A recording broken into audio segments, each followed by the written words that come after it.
अस्सलाम वालेकुम दोस्तों, जैसा कि आप जानते हैं कि आजकल हमने प्रोस्टेट इन्लार्जमेंट के मतलब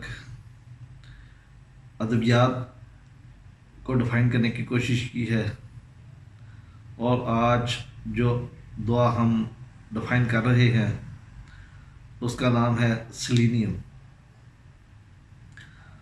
दोस्तों, जैसे हम किसी भी दवा को बयान करते हैं उसकी एक छोटी सी पिक्चर बनाते हैं और उसके बाद इस पिक्चर को किस तरह आपने प्रोस्टेट ग्लैंड इन्लार्जमेंट के मरीज पे फिट करना है ये हिंट्स देते हैं।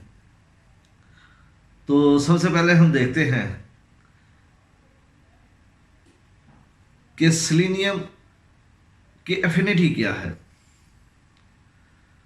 सेलेनियम किस किस मुकाम पे असर करती है। तो दोस्तों, ये हड्डियों में और दांतों में, जिनसी अज़ा पर और अलाते बॉल पर इसका ख़ास तल्लुक है। जिल्द और बाल ये भी इसके ज़ेरे असर है और ये ख़ास तौर पर उन बूढ़ों की तकलीफ़ में जिनमें प्रोस्टेट बढ़ जाते हैं, इनलार्ज हो जाते हैं और उसके साथ साथ नमर्दी होती है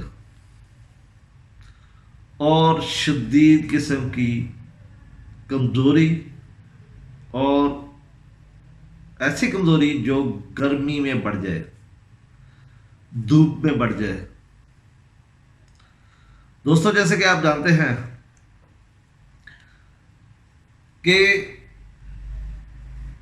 जब भी हमारे जहन में सेलेनियम आती है तो अक्सर हमारे जहन में सबसे पहले जो अलामत आती है वो है ड्रॉपिंग, प्रोस्टेटिक फ्लूइड का निकलना।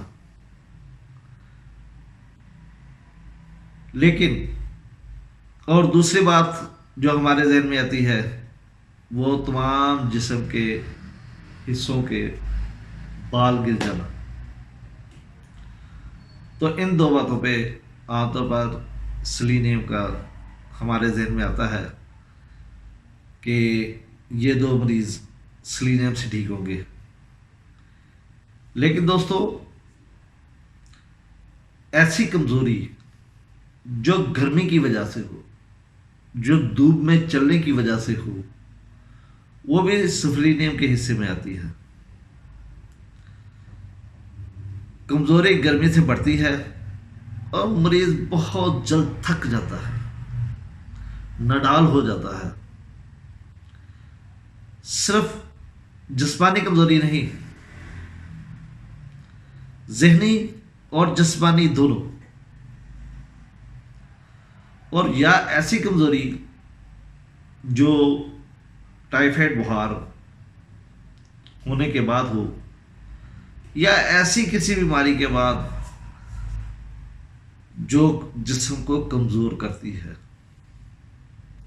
ऐसी कमज़ोरी को भी सेलेनियम ठीक करती है।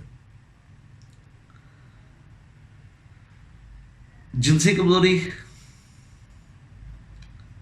ख्याल आते हैं, ख्यालात का बहुत ज़्यादा गलबा पाया जाता है इसमें, लेकिन अमली तौर पर नाकाम होता है, नामर्द होता है। और इसके साथ साथ गमगीन, नाउम्मीद और अफसरदा रहता है और इसकी अफसरदगी ख़त्म होने में नहीं आती। और ये दुआ बहुत ज़्यादा ज़हनी थकान पैदा कर देती है। जैसे कि पहले बताया कि सर, दाढ़ी और अज़ाए मखसूस के बाल गिर जाते हैं। जिगर की खराबियाँ, पुरानी खराबियाँ जिसमें जिगर बढ़ जाता है, जिगर के ऊपर eruptions निकल आती हैं, दाने निकल आते हैं, शदीद तरीन कब्ज होती है। और इसकी कब्ज इतनी शदीद होती है कि मैकेनिकल तरीके के साथ, उंगलियों के साथ खाने का अखराज करना पड़ता है। दोस्तों, ये पखाना निकालने के लिए उंगलियों के इस्तेमाल, ये ज़रा बाद की बात है। यानी कि आपने ये देखना है कि मरीज में शदीद कब्ज़ है, जिगर में दर्द है, कमज़ोरी है, थकावट है, ख़ास तौर पर पिंडलियों में, तो आप बिला झिझक सेलेनियम का इस्तेमाल कर सकते हैं। लेकिन इसके अलावा उसे ब्रांडी और तेज मशरूबात की ख्वाहिश होती है।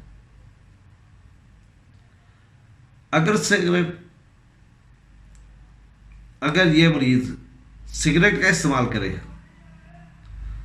तो सिगरेट के बाद उसे डकार आने शुरू हो जाते हैं। यानी कि सिगरेट से पेट में गैस वगैरह हो जाती है। ऐसे मरीज इख्तिलाम का शिकार भी होते हैं। इनका प्रोस्टेट भी बड़ा होता है और ख़ास तौर पे सेक्स करने के बाद, जमा के बाद इनमें बदमजाजी आ जाती है, जैसे कलक्रिया कार्बन भी आती है। और नमर्दी के साथ साथ जिनसी ख्यालात का गलबा बहुत ज़्यादा होता है। ये दुआ शहवत को बढ़ाती है, तेज तरीन शहवत आती है, मगर अमली तौर पर कुछ नहीं होता। शहवत बहुत तेज आती है, लेकिन जैसे ही इंटरकोर्स करने लगता है, अज़ाय मखसूस ढीला पड़ जाता है। इसकी मनी बहुत पतली होती है, बेबू होती है, जो नेचुरल उसमें एक स्मेल होती है, इसमें वो स्मेल नहीं पाई जाती। इसके मनी के अखराज से कोई स्मेल नहीं आती, कोई बदबू नहीं आती। और असाबी कमजोरी, जैसे पहले बताया है कि ये इतना ज्यादा कमजोर होता है असाबी लिहाज पर, जहनी तौर पर, जिस्मानी तौर पर। और ये कमजोरी गर्मी की वजह से या पुरानी बीमारियों के बायस पैदा होती है। तो असाबी कमजोरी की अगर एक और मिसाल लें तो इसे शहवत आती है, यह सेक्स के लिए तैयार होता है, जमा करना चाहता है, और लेकिन जैसे ही बीवी के करीब जाता है तो इसकी शहवत खत्म हो जाती है,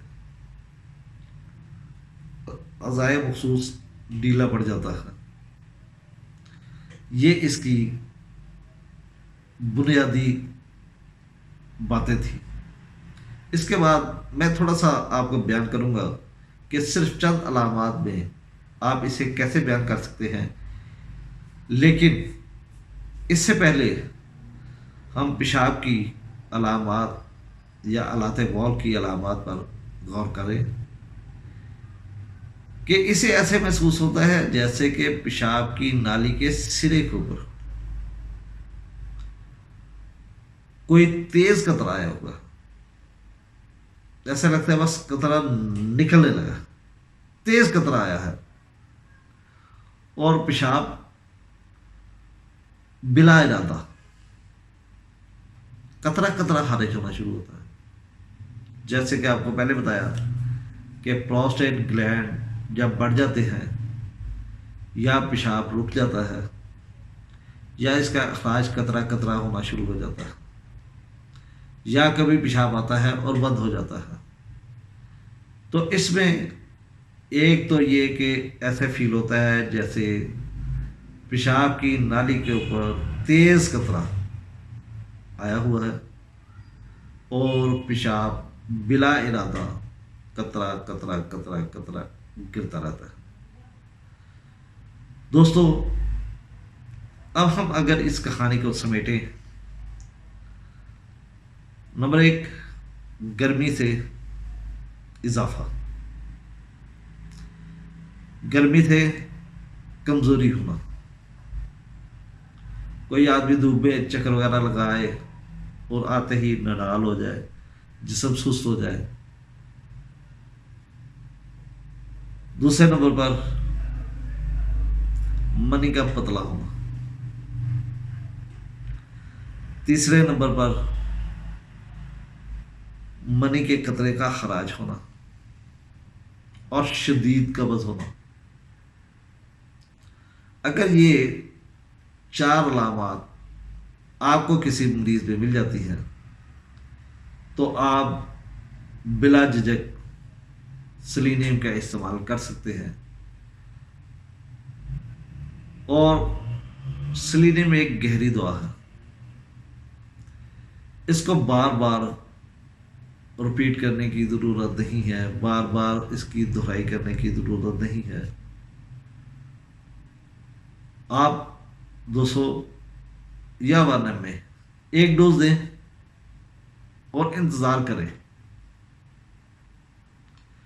ویسے مجھے ابھی تک جو اس کے پوٹینسی کے حوالے سے رزلٹ ملے ہیں وہ 200 تک یا 6 تک، لیکن بغیر ریپیٹیشن کے۔ دوستو، امید ہے کہ آپ کو یہ ویڈیو پسند آئے گی، اور اگر یہ ویڈیو پسند آئے تو دوسروں کے ساتھ شیئر کیجیے، چینل سبسکرائب کیجیے اور بیل آئیکن کا بٹن ضرور پریس کیجیے، کیونکہ یہ ایک سلسلہ شروع ہے اور یہ چلتا ہی رہے گا تاکہ آپ کو ہر آنے والی نئی ویڈیو کے متعلق معلومات ہوتی رہیں۔ دوستو، اسی کے ساتھ میں اجازت چاہتا ہوں۔ اللہ حافظ، اللہ نگہبان۔